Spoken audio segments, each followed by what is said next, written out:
Hey everyone, Ryan here at eTrailer. Today on our 2017 Infiniti Q50, we're going to be showing you how to install the CURT Trailer Hitch receiver. But before we get into that, let's take a minute, check it out, and make sure it's going to work for you. So if it were me and I was wanting to put a hitch on a vehicle like our QX50, first thing that would probably come to my mind is the appearance. How's it going to look?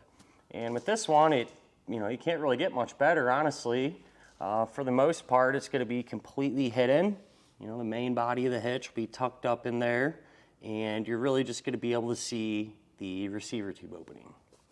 By putting a hitch back here, though, it's definitely going to let you do a few different things. So it seems like most people are using them for accessories, particularly a bike rack. So let's give you that attachment point that you need to do something like that. Or even if you plan on doing some really light duty towing, maybe you got a kayak trailer or something like that, this will allow you to get that done as well. This is going to be a class 1 hitch, so it has the 1¼ by 1¼ receiver tube opening, and it's going to use the 1/2 inch size pin and clip. Keep in mind though, hitch doesn't come included with one of these, but if you need one, not a huge deal. You can grab one here at eTrailer. And a lot of times too, if you end up buying a new accessory, they'll come with one. So something to look out for. The safety chain openings are loop style and easy to get to. So you should be able to use pretty much any size hook that your trailer might have on it. When it comes to the weight capacities, the hitch is going to have a 150-pound maximum gross tongue weight rating, which will be the amount of weight pushing down on the hitch. So that's good for those 1 and 2 bike racks, just to give you an example. And as far as the maximum gross trailer weight rating goes, that's going to be 1,500 pounds, or the amount of weight pulling on the hitch. So that is the weight of your trailer, plus anything you might have in or on it. I do always like to recommend, though, never a bad idea just to grab your Infiniti's owner's manual. That way you can check in there and make sure that your QX50 can handle that much weight safely. We'll go ahead and grab a couple of measurements now, and these will help us figure out what type of accessories will work best. So if you go from the ground to the top inside edge of the receiver tube opening, taking into account the ramps that our car is on, that's going to be about 13.5 inches. And so if you can get an accessory that has a rise in the shank, that'd probably be ideal. It'll buy you a little more ground clearance back here. And from the center of the hitch pin hole to the edge of the rear bumper, that's going to be about 5 inches. And you can use that to help figure out exactly if any of those folding style accessories you might have can be stored upright without hitting the back of your Infiniti. Other than that though, the hitch is going to look good and get the job done. As far as the installation goes, I'm not going to lie, it's not that it's really complicated, but everything's tight. How the hitch is going to have to go up kind of with the exhaust and get everything worked in there. You don't have a ton of room to work. There's a lot of little adjustments. Once you get it in place, you kind of have to shift it and just work the hitch into position. So take your time and stay focused. You'll definitely get it. But if you plan on installing this yourself, hang around. We'll go ahead and get started on it now. To begin our installation, we're going to be underneath the back of our Infiniti, and we're going to start over here on the driver's side. There's going to be a tow hook that we can get removed. Here's the tow hook. There's going to be 4 bolts holding it in place, so 2 on the bottom and then 2 just like it on the side of our frame. And so these are a 14 millimeter head. So I'll grab my socket and get them pulled out.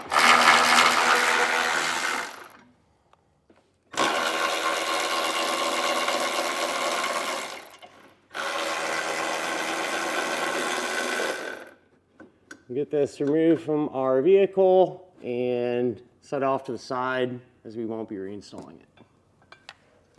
Since we're going to need to lower our exhaust down some, I want a way to help support it. That way we can kind of control how fast and how far we let it come down. So I'm just going to take a strap and run it from side to side, just like that. Back on the driver's side frame rail, where our tow hook used to be, just behind where that was, we're going to have this metal bracket here helping to hold our exhaust up. And these 3 bolts are going to have a 12 millimeter head. Then we're going to do the same exact thing on the passenger side as it's set up the same way. Then we're on the driver's side again. In front of the muffler, you're going to have this hanger that comes down, and the isolator is actually bolted to this bracket. So we'll remove the bolt using a 12 millimeter.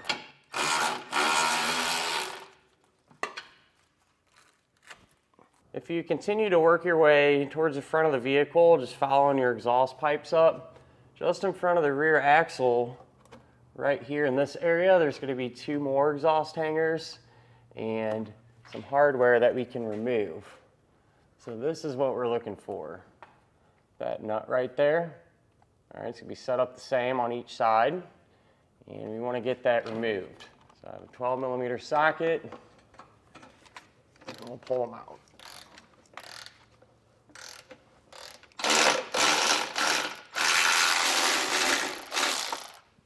Once we get that other one off, should be able to loosen up our strap some now and let the exhaust come down a little ways.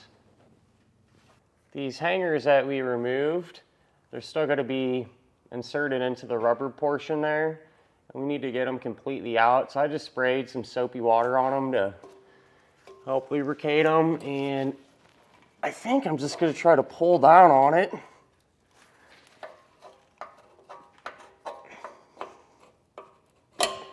To pop it out, and then we'll do the same exact thing on the other side of our car. We'll go over our attachment points and the hardware that we're going to use to secure the hitch. So we're on the driver's side now, and there's going to be a total of 5 attachment points. You have this one, and these 3. And not a bad idea. Ours look like they're in pretty good shape, but you can spray penetrating oil in there and a 2-brush. Clean out the threads, that way if there's any rust or anything, it won't interfere. And for these larger holes, you're going to use the larger bolt and put on a conical tooth washer. You want the teeth to face up towards the hitch. Once the hitch is up there, you'll run it through the hitch, and then we'll thread into the frame there. And for 3 more or closer towards the back, essentially the same setup. The hardware is just a little bit smaller, your bolt, your washer, and then it'll thread right into those holes. As far as the passenger side goes, there's going to be 3 attachment points, those 3 holes there, and you'll have that essentially the same hardware combo, that smaller bolt, conical tooth washer, and it'll thread right up through there.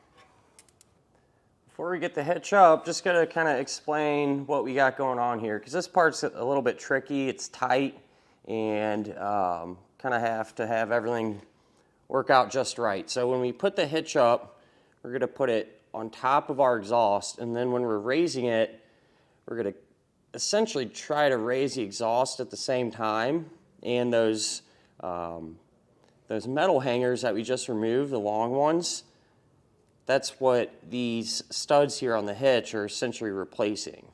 And so when the hitch is up, the exhaust, the hangers are going to have to get slid over these studs kind of at the same time as we're raising it and getting everything lined up. So we'll look underneath the vehicle too, kind of show you what our thought is as far as that goes. So on the exhaust, these hangers originally sat in this position where that factory stud went through, and whenever the hitch is up there, we're going to want to make sure that they're inverted and sitting like that. And so, it might take a little bit of finagling to get everything lined up, and who knows too, eventually if it's too difficult, it might be even easier just to pull these off completely and do it later, but that's something we'll find out here when we're trying to get everything sorted. Something else worth noting, what we'll probably have to do when we get the hitch up is start kind of more on one side and slide it over to the other, because where our bumper beam attaches to the bulkhead back here, you can see these nuts and these bolts kind of protrude through, and the hitch is going to have to sit right here. And so essentially what we'll have to do is make sure we get it up and then kind of slide it between that. That way it'll actually sit flat on the bottom of our frame. Definitely recommend having someone give you a hand with this part. It'll make it a lot easier. But we'll go up and over the exhaust. You'll probably have to pull down on it some.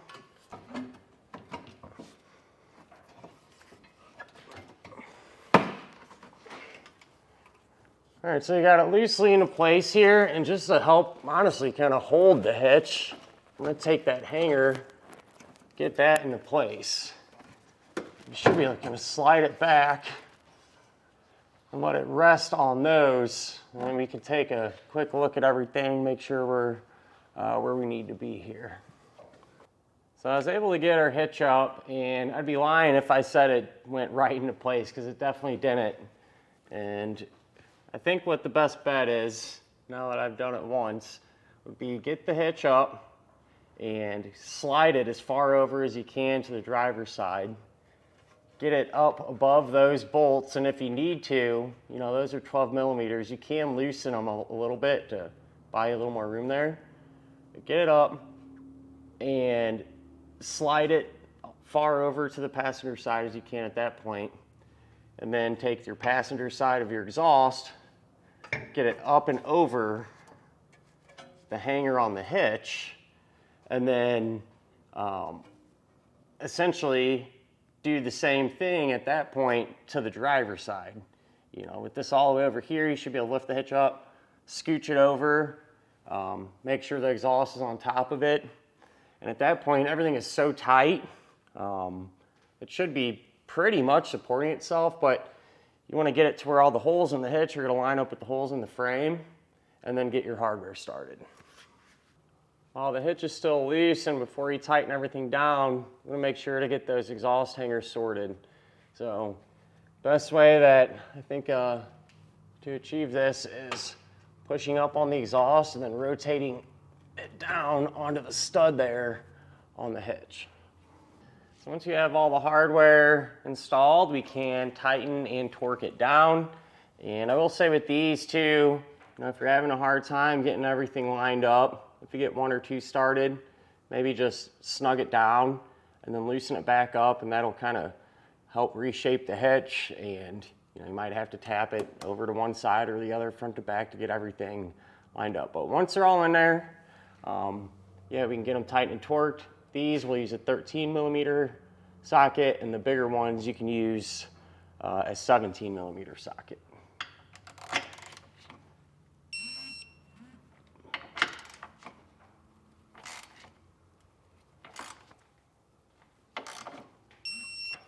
Once the hitch is all torqued, we can re-secure our exhaust the opposite way that we removed it.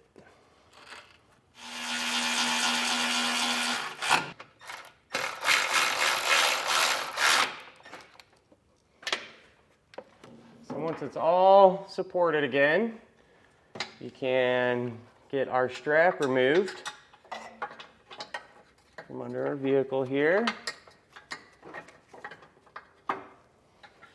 And once this is done, that'll be it. So that'll finish up our look at and our installation of the CURT Trailer Hitch receiver on our 2017 Infiniti QX50.